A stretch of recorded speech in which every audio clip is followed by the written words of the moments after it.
شام کی سحر۔ کیا شام میں صبح ہو گئی ہے؟ ظلم کی طویل رات کیا ختم ہو گئی؟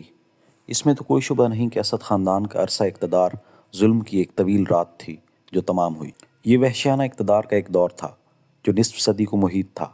حافظ الاسد، ان کے بھائی رفعت الاسد اور ان کے صاحبزادے بشار الاسد نے اپنے ہی عوام پر جو ظلم ڈھایا، مہذب دنیا اس کا تصور نہیں کر سکتی۔ 1982 میں رفعت الاسد نے اپنے بھائی حافظ الاسد کے کہنے پر ہمہ شہر کے ہزاروں مکینوں کو تہ تیغ کر دیا۔ یہ شہر الاخوان المسلمون کا مرکز تھا۔ رفعت نے پھر اپنے بھائی کے خلاف بغاوت کرنا چاہی جو ناکام ہوئی۔ سزا ملی تو یہ کہ فرانس میں 36 سال جلا وطن رہا۔ بشار الاسد کا معاملہ یہ تھا کہ 2011 میں عرب بہار کو خزاں میں بدلنے کے لیے کم و بیش 5 لاکھ افراد کو قتل کروایا۔ جس اقتدار کے لیے یہ سب کچھ کیا وہ بھی باقی نہیں رہا۔ سوال یہ ہے کہ یہ تبدیلی شام اور دنیا پر کیا اثرات مرتب کرے گی؟ حافظ الاسد کی جگہ ہیئت تحریر الشام نے لے لی ہے۔ اس کے رہنما ابو محمد الجولانی اس جہادی کلچر کا ثمر ہیں جس نے 20ویں صدی کے آخری عشرے میں جنم لیا۔ یہ القاعدہ میں رہے، داعش میں رہے اور پھر الگ گروپ بنا لیا۔ القاعدہ اور داعش کی کوکھ سے کئی انتہا پسند گروہوں نے جنم لیا۔ ان میں سے ایک گروہ جولانی کا بھی ہے۔ ان کے خیالات میں ایک تبدیلی آئی جس کا اظہار انہوں نے اپنے ایک انٹرویو میں کیا۔ القاعدہ کا ایجنڈا عالمگیر تھا۔ اس نے امریکہ کی عالمی حیثیت کو دنیا بھر میں چیلنج کیا۔ داعش بھی عالمی خلافت کے قیام کے لیے بنی۔ جولانی نے خود کو اس عالمی ایجنڈے سے الگ کر لیا اور سرزمین شام میں اسلام کے قیام اور اقتدار کی تبدیلی کو اپنا ہدف قرار دیا۔ حکمت عملی البتہ ان کی بھی وہی ہے جو القاعدہ یا داعش کی ہے۔ گزشتہ 3 عشروں کی تاریخ کو سامنے رکھیں تو شام کا معاملہ آسمان سے گرا کھجور میں اٹکا جیسا دکھائی دیتا ہے۔ اس کا امکان موجود ہے کہ شام میں مختلف عسکری گروہ ایک دوسرے سے برسر پیکار رہیں اور ایک نئی خانہ جنگی شروع ہو جائے۔ بادشاہت کا فائدہ یہ ضرور ہوتا ہے کہ وہ قومی وحدت کو برقرار رکھتی ہے۔ ایک دوسرے سے مارکا آراء گروہوں میں سے کوئی اقتدار تک پہنچ جائے تو اسے دوسروں کی مزاحمت کا سامنا رہتا ہے۔ شام میں اس لیے یہ امکان موجود ہے کہ ایک نئی خانہ جنگی کا آغاز ہو جائے اور شام کے عوام تنگ آ کر ایک بار پھر اس دور کو یاد کریں جو ظالمانہ تھا مگر اس نے ملک کی وحدت کو قائم کر رکھا تھا۔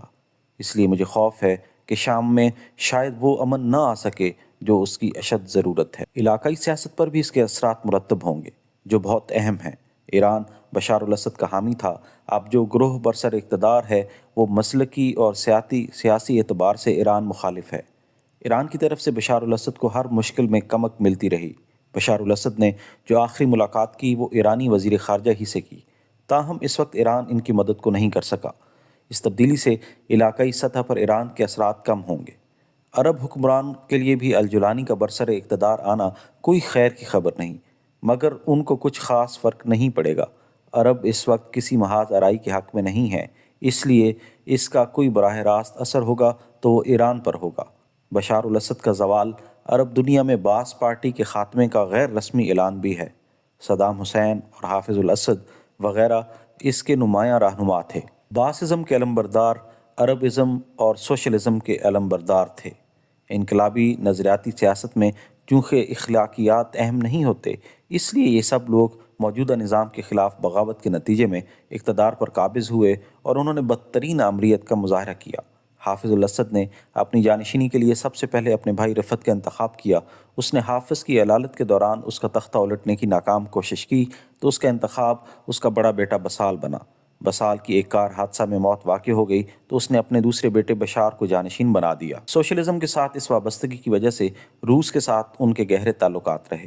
روس نے ہر مشکل میں ان کی معاونت کی۔ جب بھی ان کی حکومت کے خاتمے کی کوشش ہوئی، روس ان کی مدد کو پہنچا۔ یہ عالمی سیاست کا وہ بے رحم روپ ہے جو دنیا ہمیشہ سے دیکھتی آئی ہے۔ یہ امریکہ ہو، جہانی سوویت یونین یا پھر روس، ان کو انسانی اقدار یا انسانیت سے کوئی دلچسپی نہیں۔ ان کو صرف اپنے مفادات عزیز ہیں۔ روس نے اسی وجہ سے حافظ الاسد اور بشار الاسد کا ساتھ دیا جب وہ اپنے ہی عوام کو محض اقتدار کے لیے قتل کر رہے تھے۔ یہ پہلی دفعہ ہوا کہ ایران کی طرح روس بھی ان کی مدد کو نہیں پہنچا اور یوں ان کا عہد حکومت ختم ہو گیا۔ امریکہ اس تبدیلی سے خوش ہوگا اور نہیں بھی۔ خوشی بشار الاسد کے خاتمے کی ہے، مگر جولانی کی آمد سے اسے تشویش ہوگی۔ ٹرمپ صاحب کا کہنا تو یہی ہے کہ وہ شام کے معاملات سے لا تعلق ہیں، مگر عملاً ایسا نہیں ہوگا۔ امریکہ یقیناً یہ دیکھے گا کہ وہ کیسے قدم آگے بڑھاتے ہیں۔ میرا خیال ہے اس معاملے میں امریکہ نے سعودی عرب، قطر اور ترکیہ سے مشاورت شروع کر دی ہوگی۔ اگر ہیئت تحریر الشام نے طالبان کی طرح خود کو اپنی جغرافیائی حدود تک محدود رکھا تو امریکہ کو زیادہ پریشانی نہیں ہوگی۔ اس نے طالبان کے ساتھ اگر محاذ آرائی نہیں کی تو تحریر الشام سے کیوں کرے گا؟ اہم سوال یہ ہے کہ ایران اس تبدیلی کو کیسے دیکھ رہا ہے۔ اس کا گہرا تعلق پاکستان کے ساتھ ہے۔ جس طرح عرب، عراق اور شام وغیرہ سے ایک دور میں لوگ مذہبی لڑائی لڑنے افغانستان اور پاکستان آتے تھے، اسی طرح اب یہاں سے لوگ شام اور عراق جا رہے تھے۔ اگر ایران نے جولانی کی مزاحمت کا فیصلہ کیا اور وہاں ہم خیالوں یا بشار الاسد کو دوبارہ برسر اقتدار لانے کی کوشش کی تو آمد و رفت کا یہ سلسلہ دراز ہو سکتا ہے۔ جولانی صاحب جس راستے سے اقتدار تک پہنچے ہیں وہ راستہ دوسروں کے لیے بھی کھلا ہوا ہے، اس لیے شام میں خانہ جنگی کے امکانات کو رد نہیں کیا جا سکتا۔ یہ جنگ جاری رہتی ہے تو پاکستان اس کے اثرات سے بچ نہیں سکتا۔